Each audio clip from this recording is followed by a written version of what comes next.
시간 우리에게 허락하신 하나님의 말씀을 다 함께 찾으시겠습니다. 하나님 말씀은 구약성경 사무엘상 4장입니다.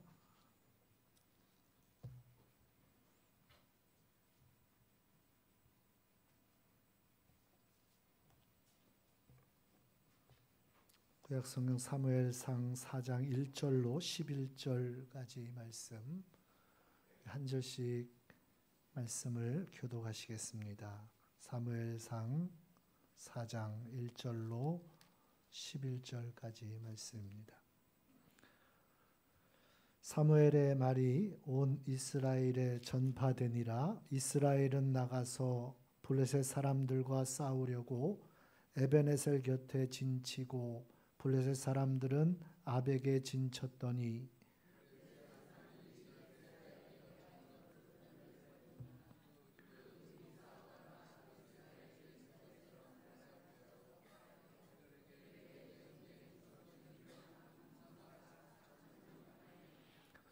백성이 진영으로 돌아오매 이스라엘 장로들이 이르되 여호와께서 어찌하여 우리에게 오늘 블레셋 사람들 앞에 패하게 하셨는고 여호와의 언약궤를 실로에서 우리에게로 가져다가 우리 중에 있게 하여 그것으로 우리를 우리 원수들의 손에서 구원하게 하자 하니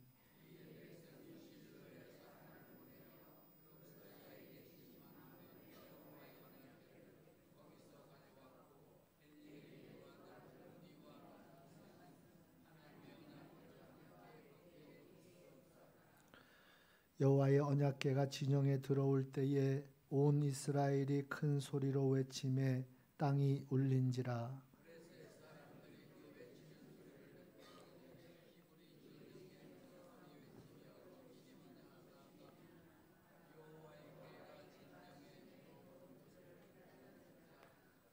블레셋 사람이 두려워하여 이르되 신이 진영에 이르렀도다 하고 또 이르되 우리에게 화로다.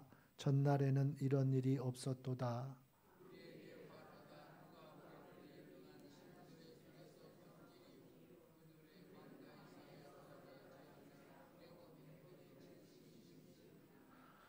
너희 블레셋 사람들아 강하게 되며 대장부가 되라.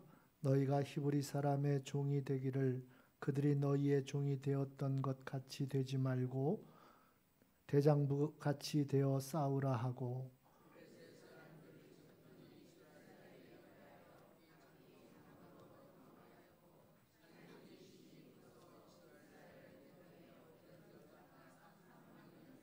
다 같이 있습니다. 하나님의 궤는 빼앗겼고 엘리의 두 아들 홈니와 비느하스는 죽임을 당하였더라. 아멘. 할렐루야. 이 시간 하나님을 예배하는 우리 모든 성도님들을 주님의 이름으로 환영하고 축복합니다. 예배하는 모든 성도님들에게 하나님의 크신 은혜와 평강이 충만하시기를 예수님의 이름으로 축원합니다. 우리 옆에 계신 분들과 서로 축복하며 인사하겠습니다. 사랑합니다. 축복합니다. 은혜 받읍시다. 서로 인사하겠습니다.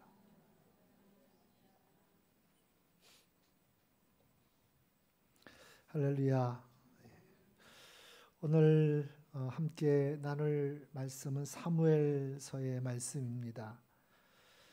사무엘서의 말씀은 이스라엘 역사에 있어서 가장 어두웠던 시대인 사사 시대가 끝나고 왕정 시대가 시작되는 과도기 역사를 기록하고 있습니다.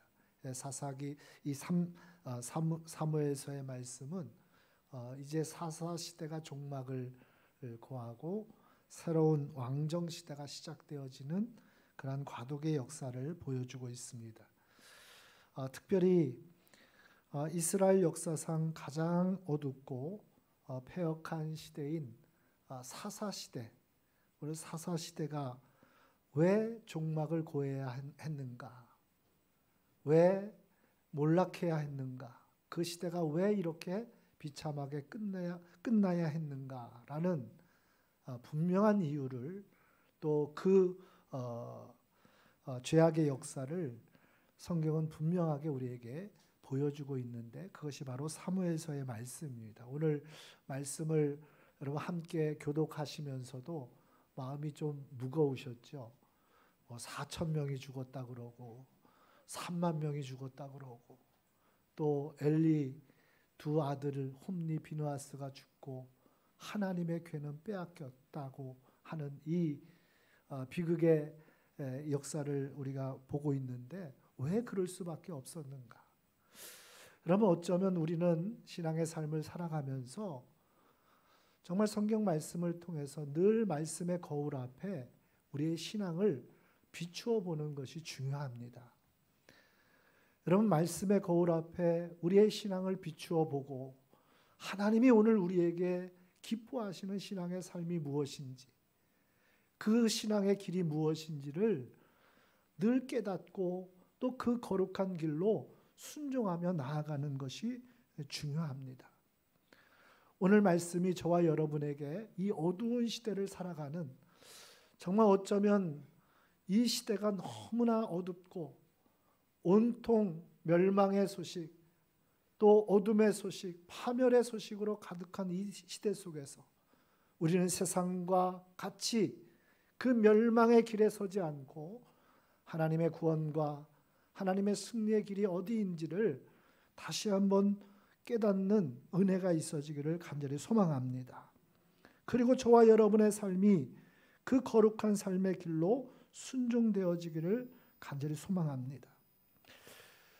오늘 함께 읽은 본문의 말씀은 사무엘서에서 매우 중요한 위치와 역할을 차지하고 있습니다. 이 법궤에 관련된 말씀이 이제 사무엘서 하나님의 궤라고도 부르기도 하고 법궤라고 부르기도 하고 언약궤라고도 부르는 이 하나님의 궤에 관련한 말씀이 이 4장에서부터 7장까지 나옵니다. 근데 이 말씀은 이 사무엘서를 이해하는데 굉장히 중요한 위치와 역할을 하고 있습니다.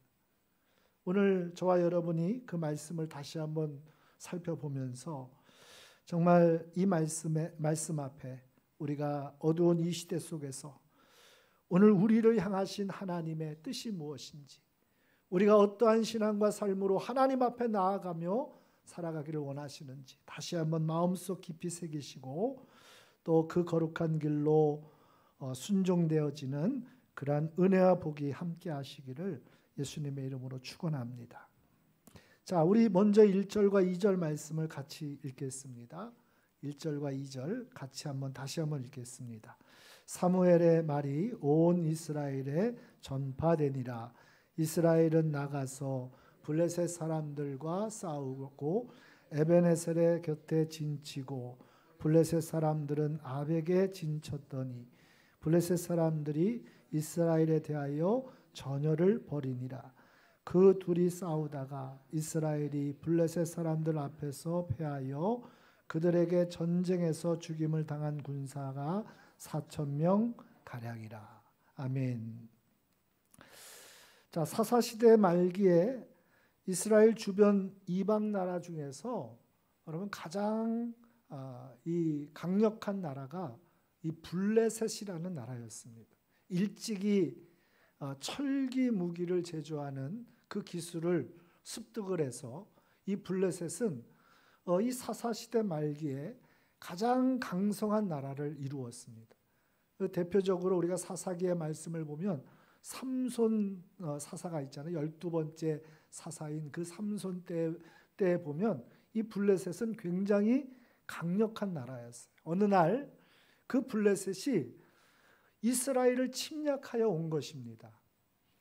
오늘 그 블레셋과 맞서 싸우려고 이스라엘은 군사를 일으켰고 에벤에셀에 나아가서 그들과 전쟁을 벌이는 겁니다.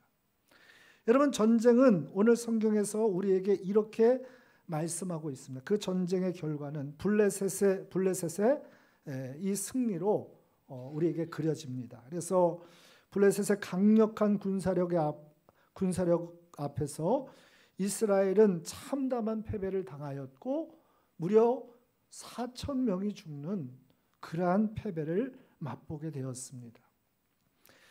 여러분, 그러면 제가 여기에서 너무나 쉬운 질문을 하나 드리겠습니다. 분명히 전쟁에서 이스라엘이 패했다면 여러분, 누가 승리한 것입니까? 누가 승리한 것이라고요? 우리 일부 예배는 틀릴까 봐 말씀을 안 하시는데 정확하게 말씀을 해주셔서 감사합니다. 여러분, 전쟁에서 이스라엘이 패했다면 여러분, 물어보나 마나죠. 당연히 그 싸움의 상대인 블레셋이 승리했겠죠. 근데 성경의 내용을 자세히 들여다보면 재미있는 사실을 하나 발견하게 됩니다. 여러분, 그것은 무엇인가 하면 이스라엘의 이 패배에 대한 기록은 아주 자세하고 상세하게 기록이 되어져 있어요. 이스라엘이 어떻게 이 전쟁에서 패하였는지, 블레셋과 전쟁을 벌이고 그들은 그 싸움에서 처참하게 패하여서 무려 군사 4,000명가량이 죽임을 당하는 패배를 당하였다는 아주 상세하고 자세한 이스라엘의 패배에 대해서 기록하고 있어요. 근데 그 반면에 블레셋의 승리는 여러분 분명하게 언급하고 있지 않다는 거예요. 정말 블레셋이 이겼는지 우리는 그냥 이스라엘이 패했다니까 블레셋이 당연히 이겼겠지라고 이렇게 짐작할 뿐이지 정말 그랬을까?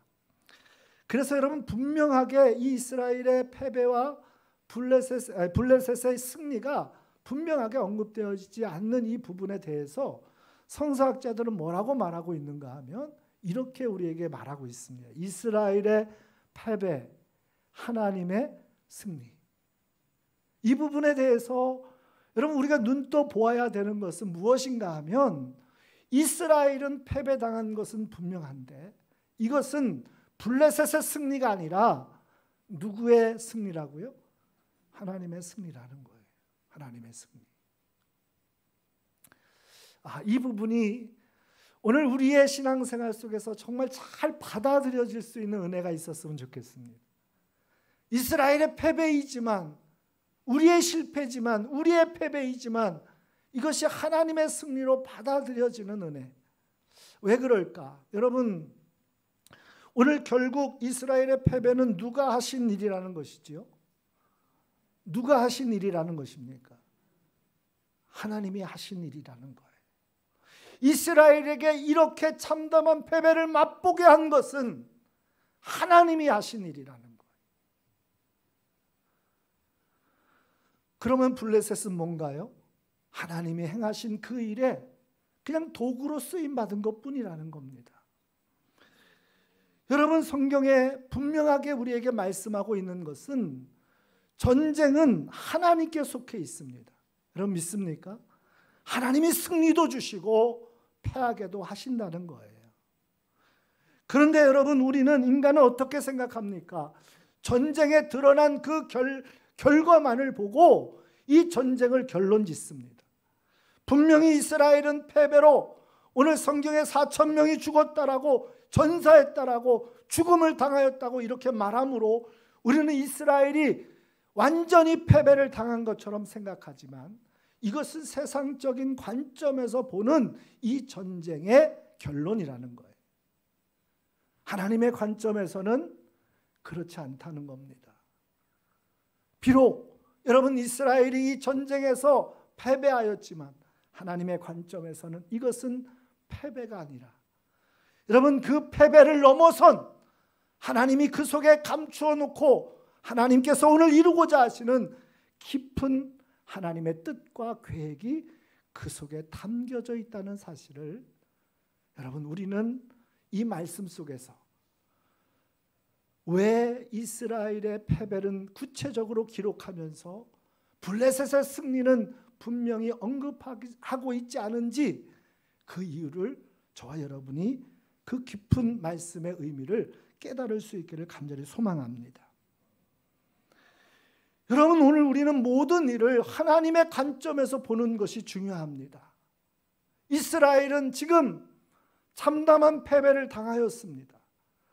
한두 명이 죽은 것도 아닙니다. 4,000명이 전사를 당하는 여러분 그런 참담한 패배를 당하고 얼마나 마음이 아팠을까요?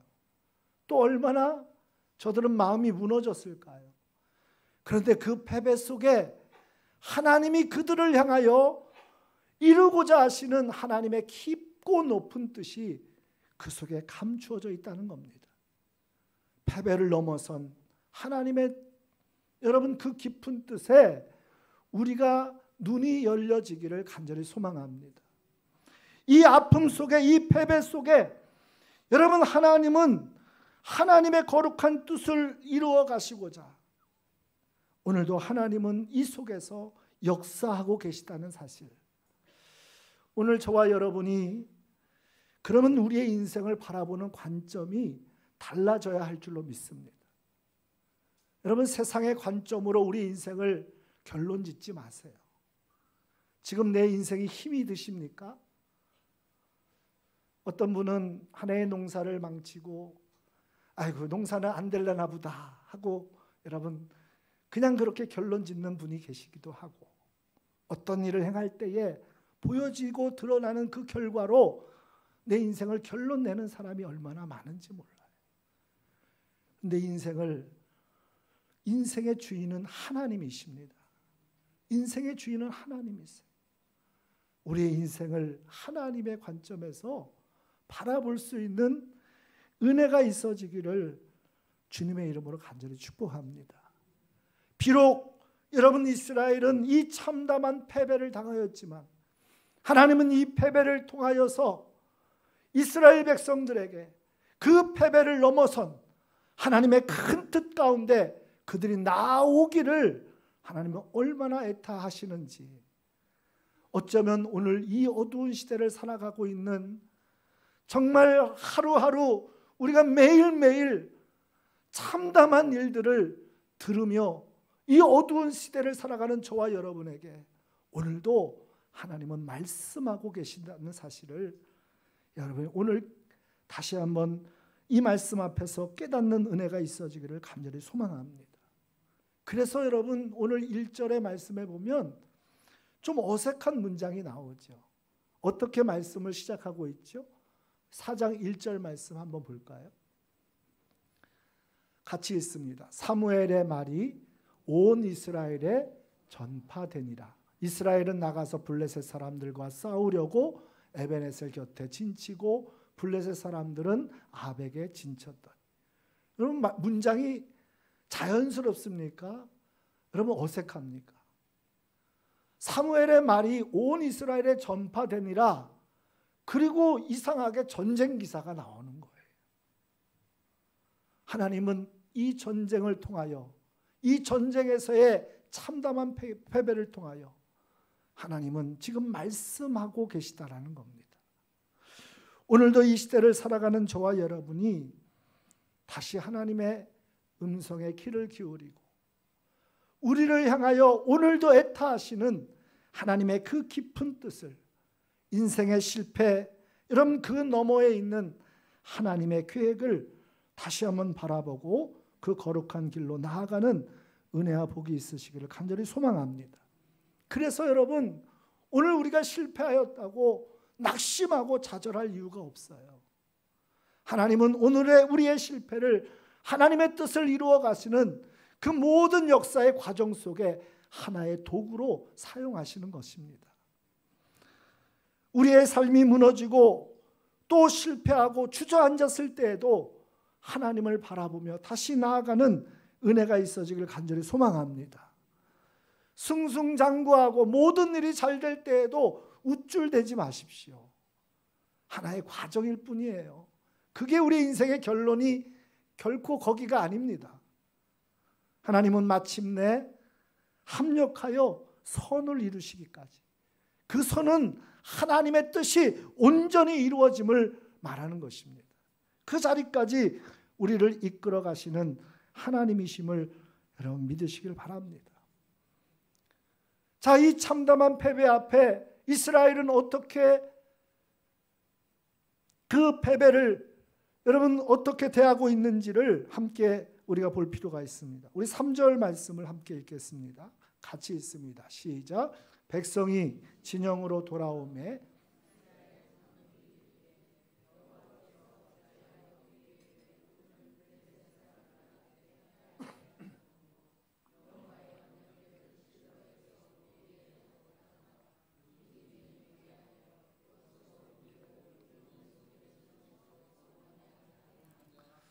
아멘. 할렐루야. 여러분, 백성들이 참담한 패배를 당하고 이제 진중으로 돌아옵니다. 그 모습을 지켜보던 이스라엘의 장로들, 다시 말하면 여기서는 교회의 직분의 장로를 말하는 것이 아니라 지도자들을 얘기하는 거예요. 그 지도자들이 그 참담한 패배를 당하고 돌아오는 백성들을 보고, 군사들을 보고 하나님 앞에 이렇게 울부짖는 거예요. 우리 함께 보실까요? 여호와께서 어찌하여 우리에게 이렇게 참담한 패배를 주셨는가? 여러분, 이 울부짖음은 굉장히 중요한 겁니다. 인생의 어떠한 상황 속에서도 여러분, 우리는 하나님 앞에 나아가야 함을 결코 잊지 않기를 예수님의 이름으로 축원합니다. 우리는 항상 하나님 앞으로 나아가야 합니다. 우리의 삶에, 우리의 인생에, 여러분, 우리의 모든 것의 주인 되신 하나님께 우리의 모든 것을 내려놓고 하나님께 묻고 구하는 삶이 되어야 할 줄로 믿습니다. 오늘 본문의 말씀에 이스라엘의 지도자들의, 이 장로들의 태도는, 또 물음은, 울부짖음은 굉장히 중요한 교훈을 줍니다. 그런데 더 중요한 것은 그 다음에 있습니다.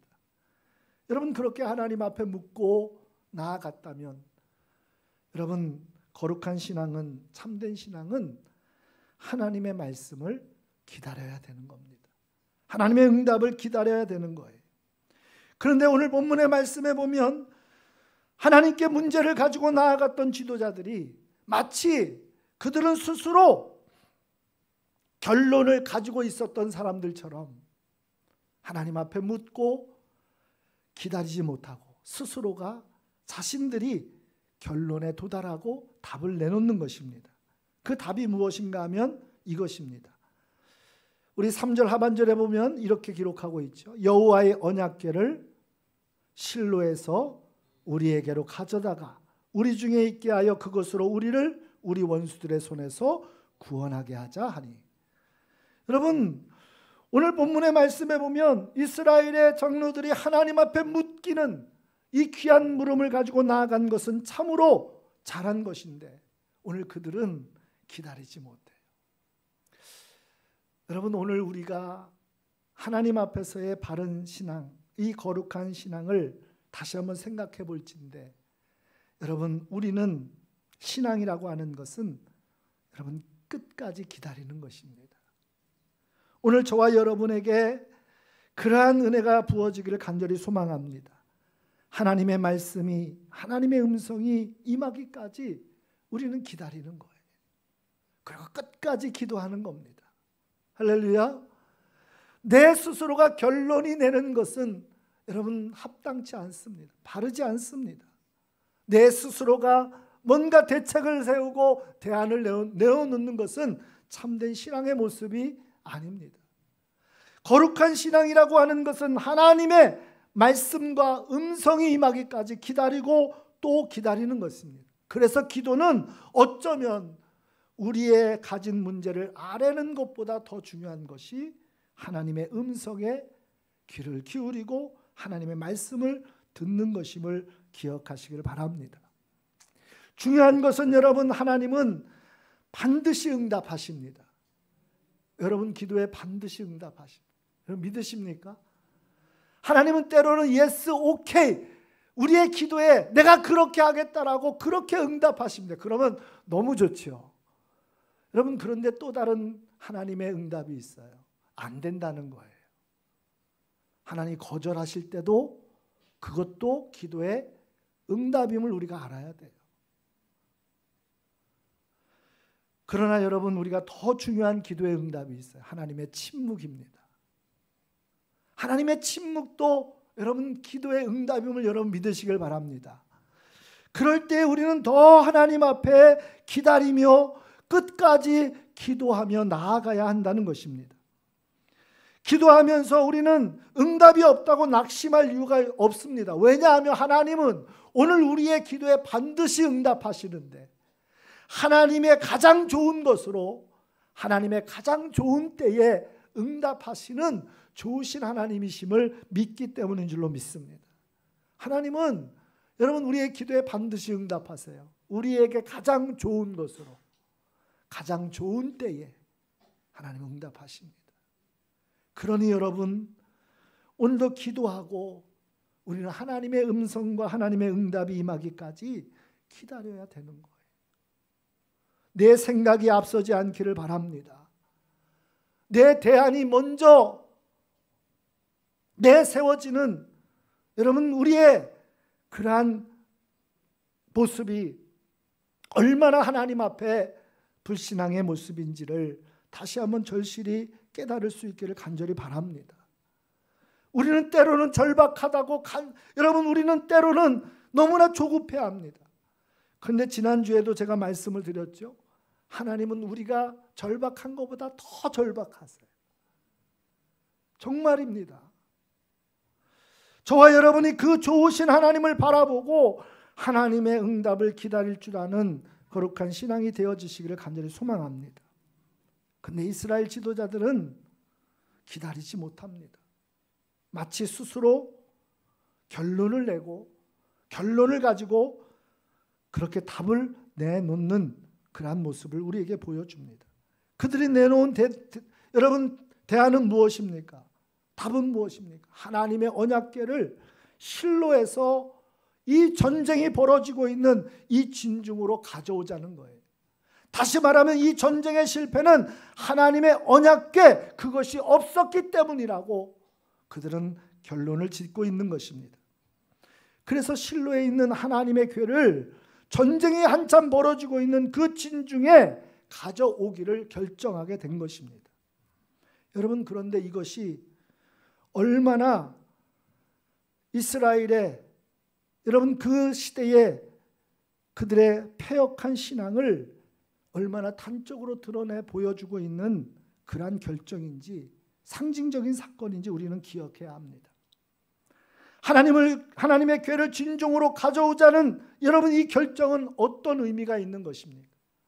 신명기의 말씀에 보면 하나님을 섬기는 하나님의 백성들의 규례에 대해서 무엇을 말씀하고 있는가 하면, 하나님께서 내 이름을 택하여 자기 이름을 두시려고 택하신 그곳으로 하나님의 백성들은 하나님을 찾아 나아가야 할 것을, 여러분, 그렇게 우리가 하나님을 섬겨야 할 것을 말씀하고 있어요. 그것은 무슨 얘기냐면, 여러분, 이런 의미가 있는 거예요.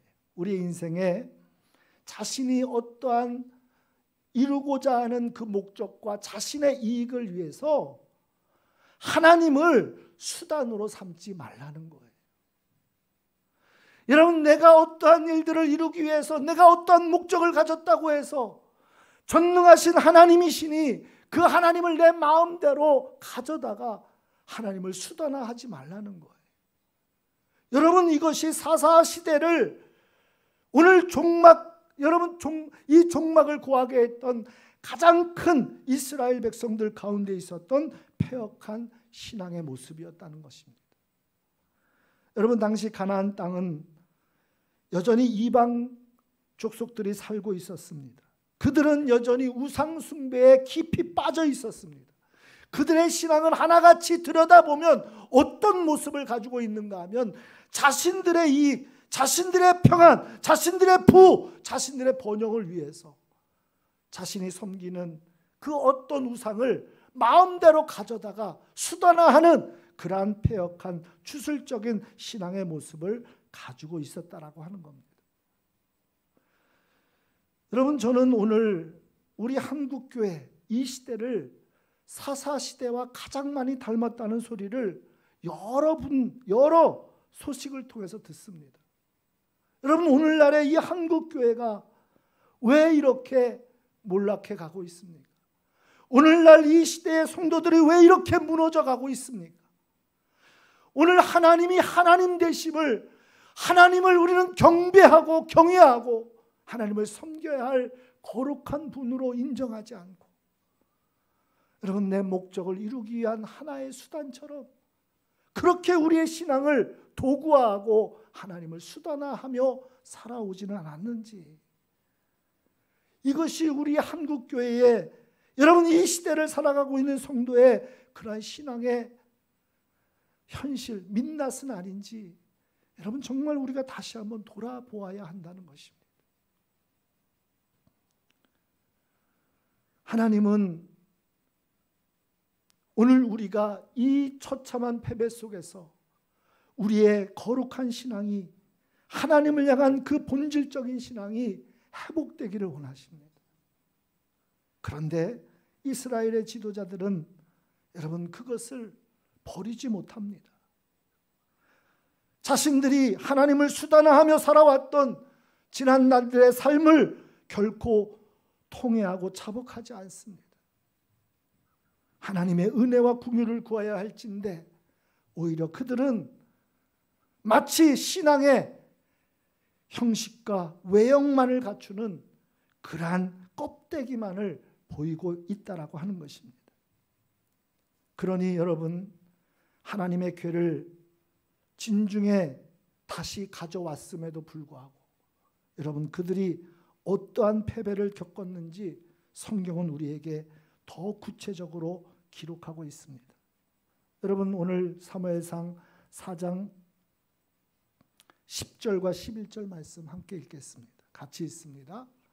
블레셋 사람들이 쳤더니 이스라엘이 패하여 각기 장막으로 도망하였고 사륙이 심히 커서 이스라엘 보병에 엎드린 자가 엘리의 두 아들 홈리와 비느하스는 죽임을 당하였더라.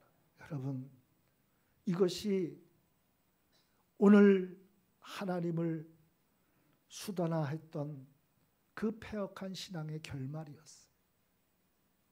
왜 사사시대가 종막을 고할 수밖에 없었습니까? 이스라엘의 역사 속에서 왜 사사시대는 그렇게 끝이 나고 말아야 했습니까? 오늘 우리는 이 어두운 시대를 살아가면서 다시 한번 이 말씀 앞에 우리의 신앙을 돌아볼 수 있는 은혜가 있어지기를 간절히 소망합니다. 오늘 우리가 하나님을 사랑하고 하나님을 섬기고 하나님을 예배함이 내 이익과 목적을 위해서입니까? 하나님은 오늘 우리의 경배를 받으시길 원하세요. 우리의 중심으로 하나님을, 하나님 되심을 인정하기를 원하세요. 오직 하나님의 은혜 없이는 살 수 없습니다. 하나님의 은혜와 긍휼과 자비를 구하며 하나님 앞에 엎드린 하나님의 택한 백성들을 오늘도 애타게 찾고 계심을 여러분 믿으시길 바랍니다. 하나님의 궤가 가지는 상징적인 의미가 거기에 있어요. 여러분, 하나님의 궤는 이스라엘 백성들에게 출애굽 당시에 제가 간단하게 줄여서 말씀을 드릴게요. 성막을 제작하라고 하나님 명령하시고 그 성막의 기구 중에서 가장 중요하게 이 하나님의 궤, 법궤를 제작하도록 말씀하세요. 길이가 2.5규빗, 넓이가 1.5규빗, 높이가 1.5규빗이에요. 네모난 나무 상자 같다라고 생각하시면 돼요. 별로 크지 않습니다. 길이가 1m 25, 또 넓이가 75, 높이가 75. 작은 나무 상자 같은 거예요. 거기에 덮개가 있죠. 시은자라고 불리워지는. 그 하나님의 궤를 만들라고 하시는 본질적인 이유는 그 속에 하나님의 율법을 대표하는 십계명을 기록한 두 돌판을 거기에 보관하기 위해서요. 그 계명은, 그 약속의 계명은 나는 너희의 하나님이고 너희는 나의 백성이고 나의 언약의 백성인 너희들을, 내가 너희를 축복하고 그렇게 하나님의 은혜와 영광 속에 부름받은 이스라엘 백성들임을 알게 하고 오직 하나님을 섬기는 거룩한 자들로 살아가게 하기 위해서 이 하나님의 궤를 여러분 그렇게 제작하도록 하신 겁니다. 거기에는 뭐가 보관되어 있다고요? 십계명이 기록된 두 돌판. 그런데 여러분, 그 돌판은 첫 번째 돌판이 아님을 우리가 기억하셔야 돼요. 첫 번째 돌판은 어떻게 되었습니까? 깨트려졌어요. 모세가 시내산에 올라 하나님과 대면하며 하나님의 말씀과 율법의 규례를 받고 있을 때 저 산 아래에서는 이스라엘 백성들이 금송아지 신상을 만들어 놓고 이것이 우리를 애굽에서 구원해낸 신이다라고 말하며 그 앞에서 춤을 추고 즐거워하며 우상 숭배에 빠져 있었다라고 하는 거예요. 여러분, 그때에 모세가 산에서 내려옵니다. 돌판을 들고. 얼마나 한심했겠어요. 얼마나 마음이 무너졌겠어요. 돌판을 깨트려 버립니다.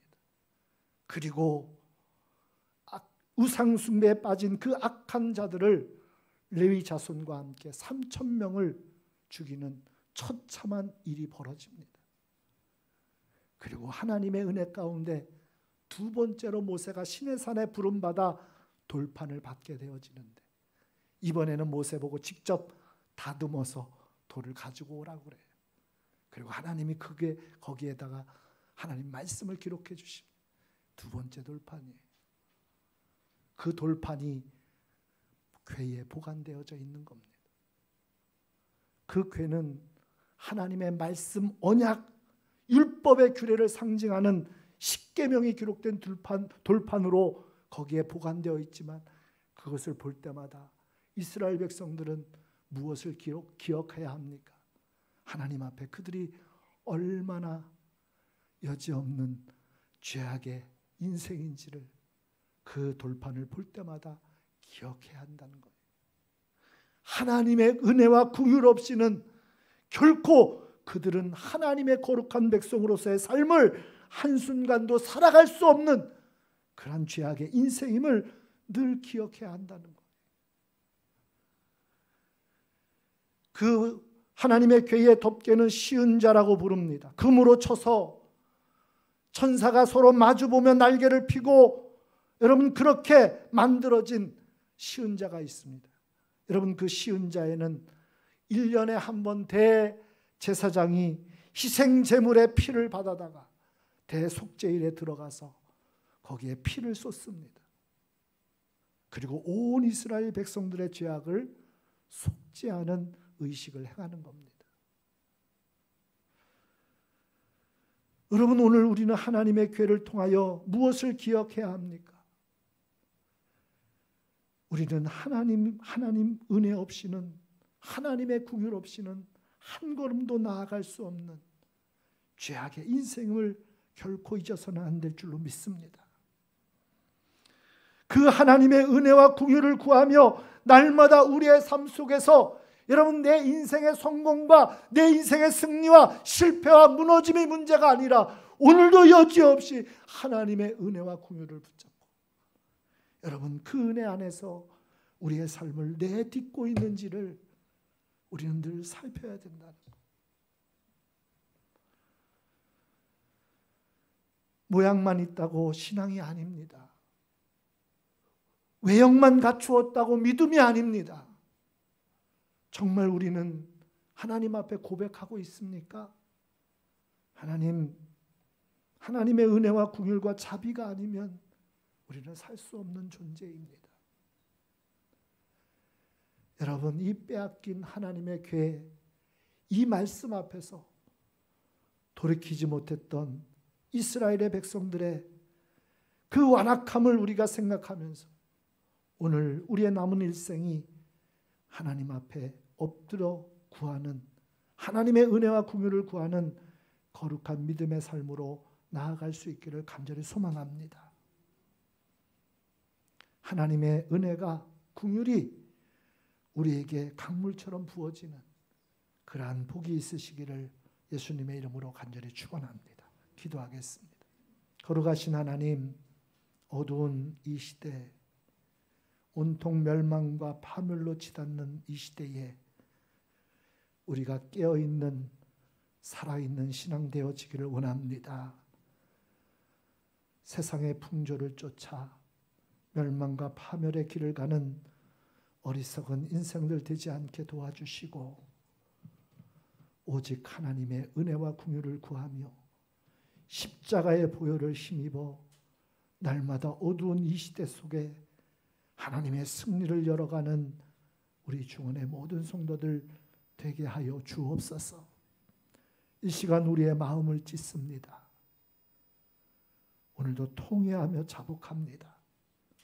하나님, 우리를 불쌍히 여기시고 주의 긍휼을 우리에게 베풀어 주옵소서.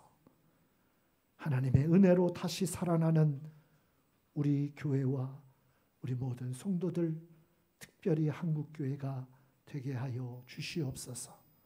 감사하며 예수님의 이름으로 기도드리옵나이다.